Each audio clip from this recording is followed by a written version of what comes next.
Hey everybody, welcome to episode 2 of the Alexander Cappiello podcast.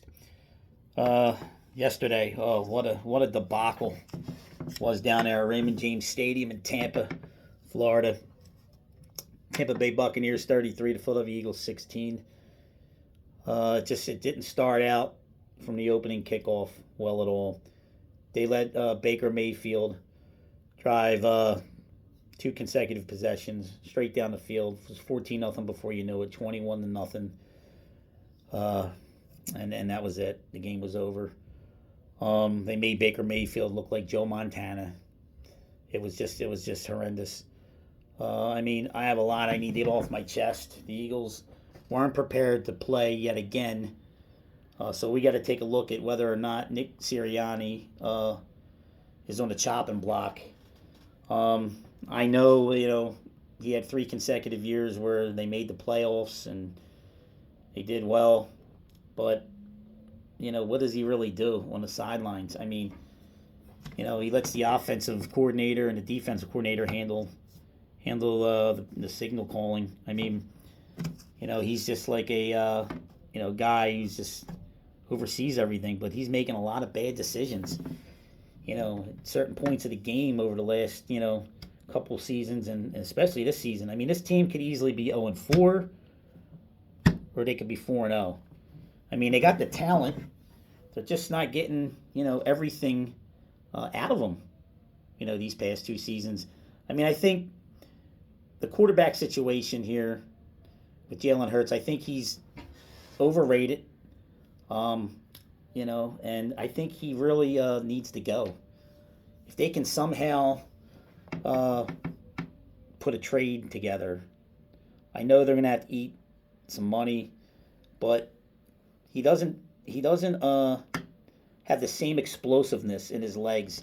Ever since he got hurt in the Super Bowl season, late in that season against the Chicago Bears, where he banged up his knee, he hasn't looked right since.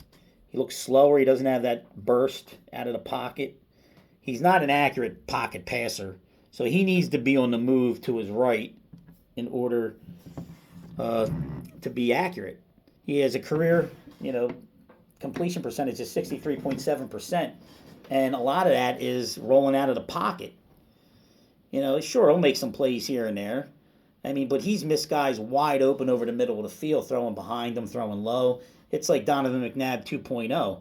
Donovan McNabb was a way better quarterback than Jalen Hurts has been. Jalen Hurts, will give you the dual threat like McNabb did early on. But once McNabb got hurt against that Arizona Cardinal game, then he basically gave up on the run and became a pocket passer. And was a lot better pocket passer, in my opinion, than Jalen Hurts will ever be. And if Jalen Hurts loses his ability to run, which I feel that he has, he looks much slower, you'll never win with him because he's just not an accurate pocket passer. Plus he can't read defenses a lot of times. Now, listen, he has a contract here. It's pretty sizable. We're going to have to find a way, especially, at some point at the end of the season, because I don't think now, after seeing what I've seen in 4 games, and I have them going 12-5, after what I've seen these first 4 games, I really don't see it improving much at all. I really don't. Both sides of the ball are just bad. And I'll get to the defensive side of the ball in a minute. But, you lose Kelsey at center. He was the guy who called the plays for the offensive line and made sure they were in the right spots. And also made sure that Jalen Hurts knew what play was being called as well, because he had to direct Hurts a lot of times last season, which way he should do the read option. Are they going to go left or are they going to go right? And that shouldn't be. Your quarterback should control everything on the offensive side of the ball. Now, I'm no football expert, okay, but I know enough from watching for so many years that your quarterback should really be your offensive coordinator. He should know what's going on both sides of the field. He should know what the defense is going to throw at him, what looks they're giving him. When the safety comes up, all right, he needs to go this direction, go over the top. Safety lays back, then he needs to know, go underneath. He's got to know where everyone's at on both sides of the field. Okay? Our quarterback, he doesn't know how to read defenses that well. He doesn't know how to do that. He was put in the right positions in 2021, 2022 by offensive coordinator Shane Steichen. He was put in those positions because Shane Steichen is a excellent offensive mind. Okay? You want to know a little about Shane Steichen? A lot of people don't know this, but Shane Steichen was the offensive coordinator under Anthony Lynn in Justin Herbert's rookie season with the Los Angeles Chargers. Now, Justin Herbert had the best rookie season in the history of the NFL by any quarterback, better than Dan Marino, better than them all. Okay, so it's not a coincidence that, he comes here, okay, and Jalen Hurts has the two best seasons of his career. I mean, not only throwing the ball, but rushing the ball. I mean, listen, you have to be able to adjust when you lose coordinators in this league. And you have to be able to overcome certain things. And, so they lose Steichen. They bring in Brian Johnson last year. And I noticed it right away. I noticed Hurts not being explosive off the line. Still think he was banged up. And I still think, all the tush pushes as well as the heavy squats on your legs is just taking a toll on his knees. And I think it's made him slower. And, I just don't think that he is the guy, and never did think he was the guy, unless you're in a perfect situation to lead this team to a Super Bowl. I mean, if you look at that game in the Super Bowl, the only turnover that game was Hurts, losing control of the ball, and Kansas City, picking it up and running it back for a touchdown. And you figure they were up 3 in that game. They go drive down the field, which they were at midfield, probably going to go kick a field goal or score.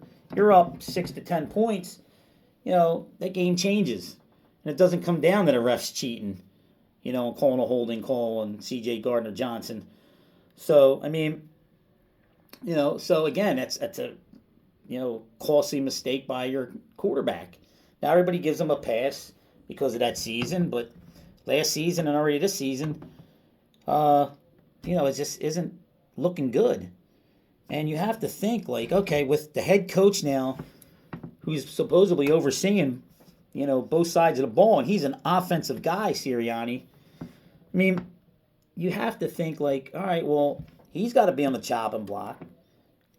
Hurts got to be on the chopping block. I mean, if you're going to get rid of Carson Wentz as quickly as they did, and there's a number of reasons for that, you have to think the same for Jalen Hurts as well, because he's just not a guy who's a difference maker anymore, in my opinion.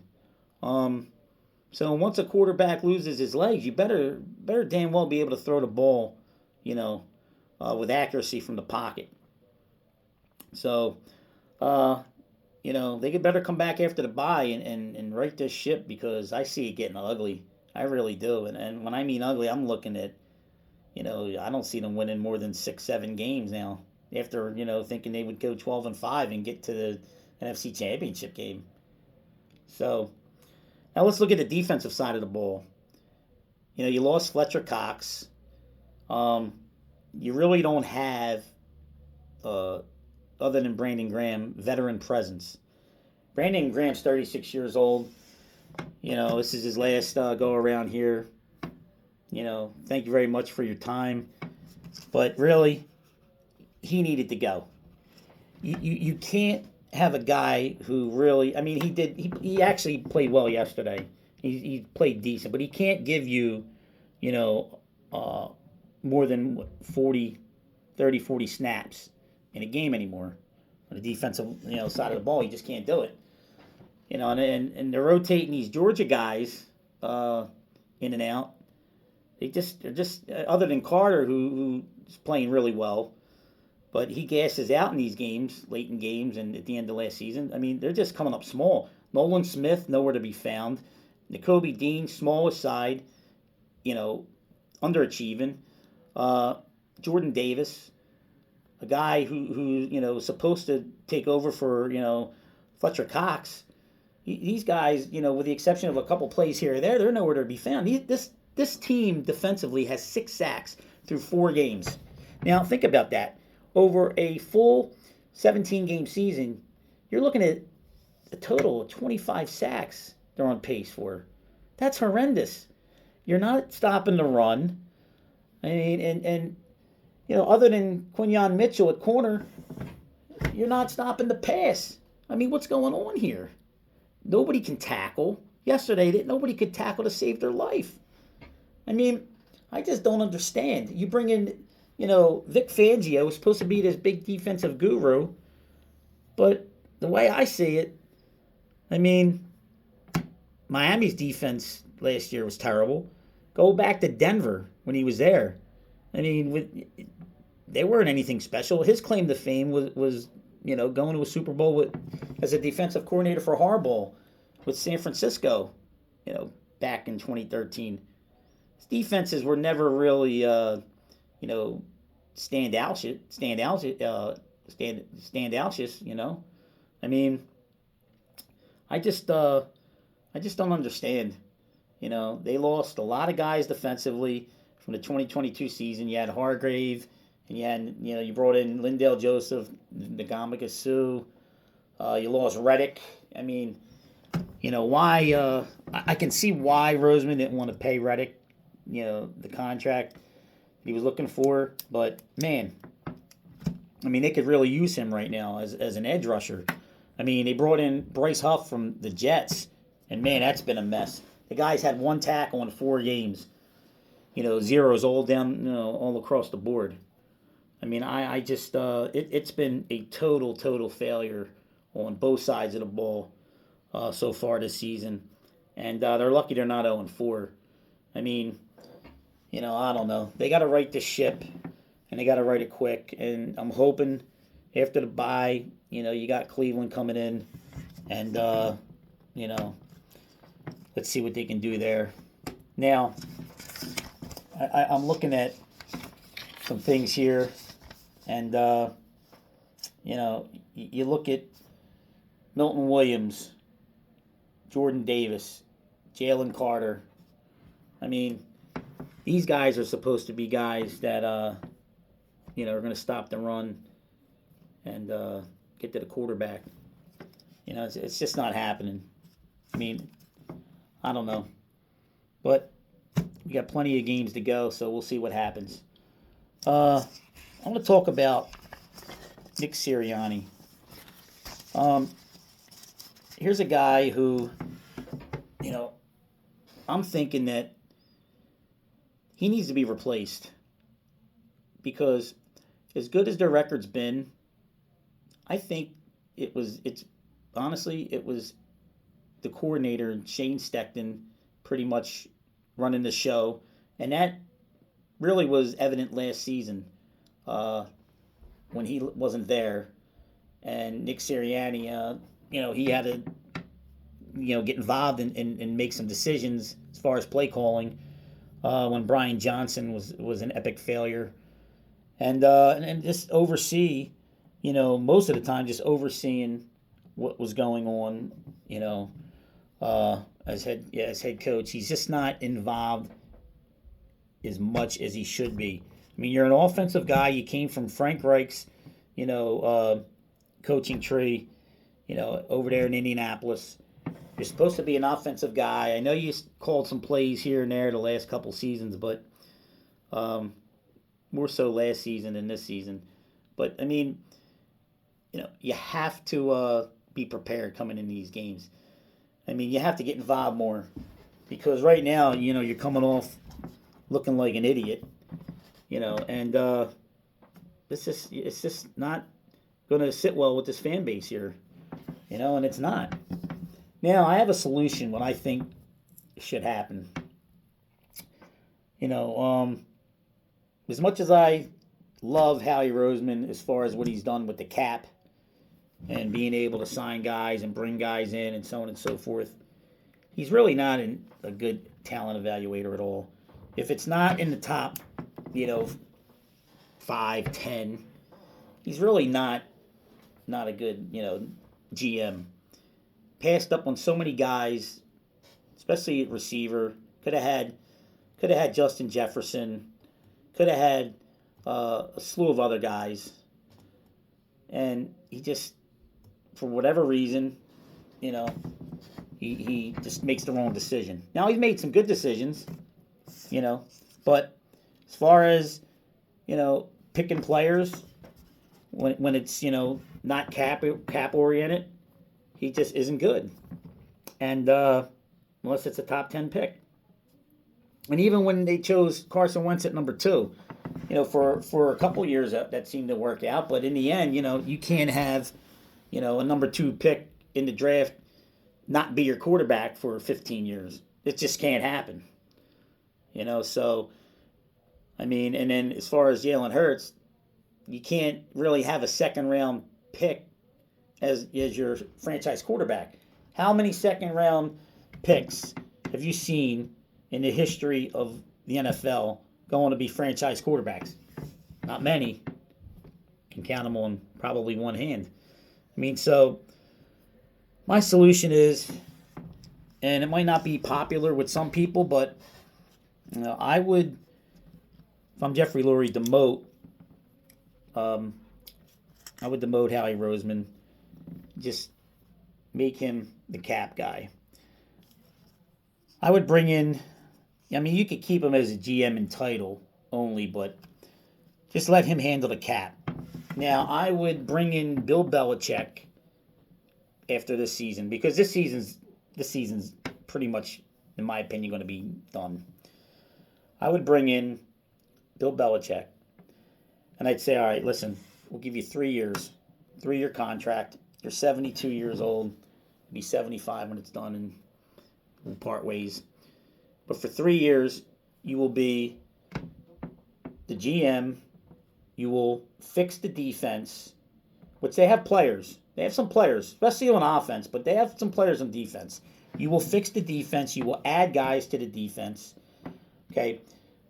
We will give you the ability. Now, I know he didn't do a great job at all in New England picking players on offense. Okay? But we'll give him the opportunity here to go ahead and make a deal, make a trade where, because you have guys on offense, especially at receiver, maybe trade an A.J. Brown or a Devontae Smith, one of them, and a couple draft picks, a first and a second rounder. If you have to get rid of 3 picks, then you do that as well. But you make a trade, and you try to get a top 5 pick in the NFL draft for the following year. Okay? And what you can do with that is you can go ahead and you can go draft yourself a franchise quarterback. Okay, now you have Jalen Hurts, so what do you do with him? Well, you're going to have to eat the contract. You're going to have to eat the guaranteed money. You're going to have to do that. I would outright release him. You could try to trade him. I don't think anyone would take him. So I would outright release him. Now, I don't know all the ins and outs of how that works, but I think they can go ahead and release him. And I know they're going to have to, they're going to have to eat, the guaranteed money. But if you can somehow make a trade with someone and get a top 5 pick, even if one of these teams that you trade with that is bad, say like Carolina, okay, because I don't think Bryce Young, is going to pan out down there. You trade A.J. Smith, you take Hurts, put him in the deal, and two first-round picks or a first and a second, and you get their top 5 pick. And you get yourself a franchise quarterback, and, as long as he can make the correct pick, which, top 5 pick, not all of them pan out, but a lot of them do. then you got a shot because you still have offensive talent. You still got a great offensive line. Belichick would fix the defense, and because he's never had a problem there. And then you got a shot because you have a legitimate head coach, probably the best coach in NFL history. And, then you have a shot for 3 years. And, and then you might have a franchise quarterback for the next 15. So I feel that's the route to go. Because with this head coach and this quarterback now, you're not going anywhere. Where are you going to go? I mean, you got all this talent on paper, and you're not showing it. And again, I know it's early, but you got 2 new coordinators. But I mean, really, they're retreads. Kellen Moore, he's the youngest retread, coordinator in the NFL, and same with Vic Fangio. But he's the oldest retread.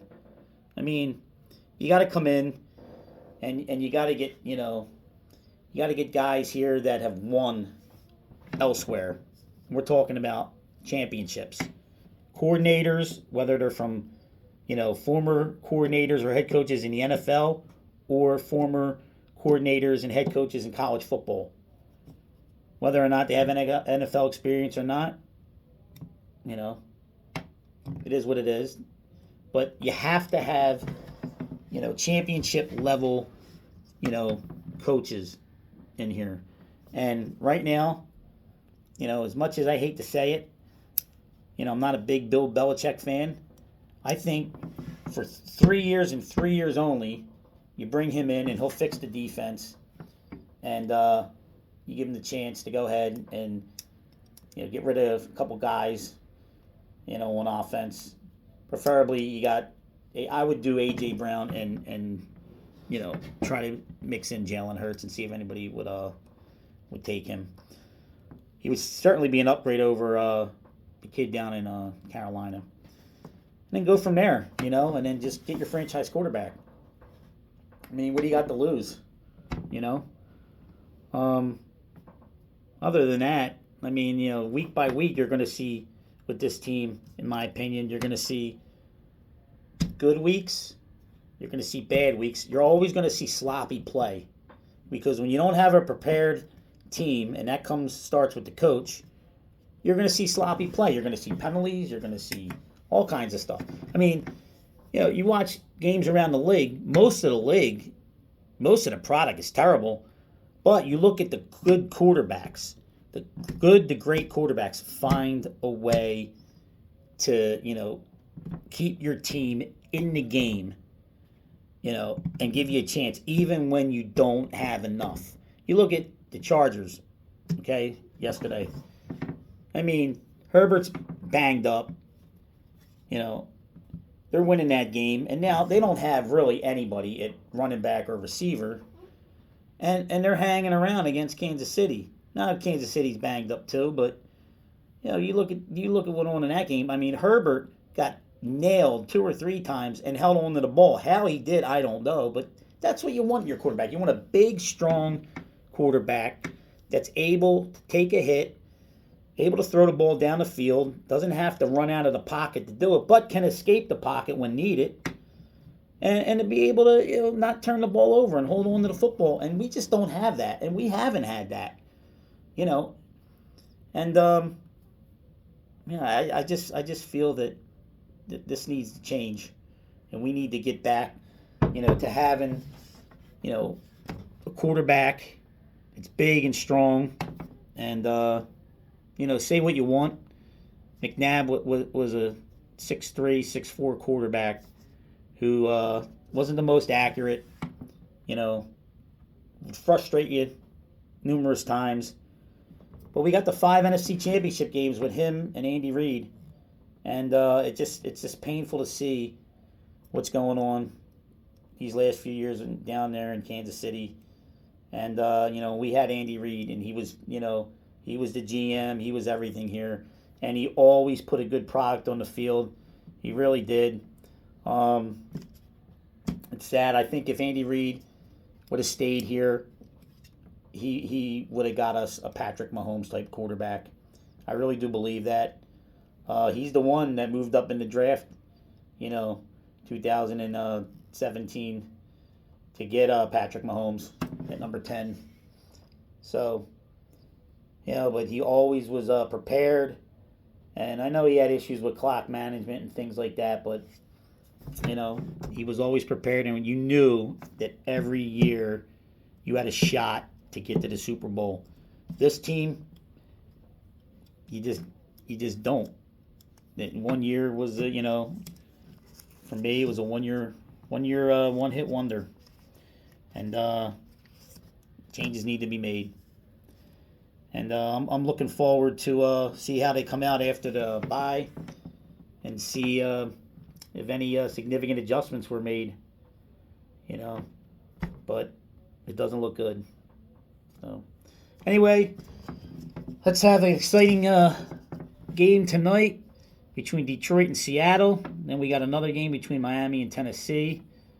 So go on my Instagram and look for those predictions for those two games tonight.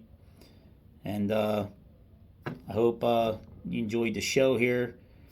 And I'll be coming back each week and going over the prior week's performance of the Philadelphia Eagles, and see if we can improve from the week before, and hopefully prove me wrong and still go 12-5 this season. So it's great talking to everybody, and I'll see you real soon.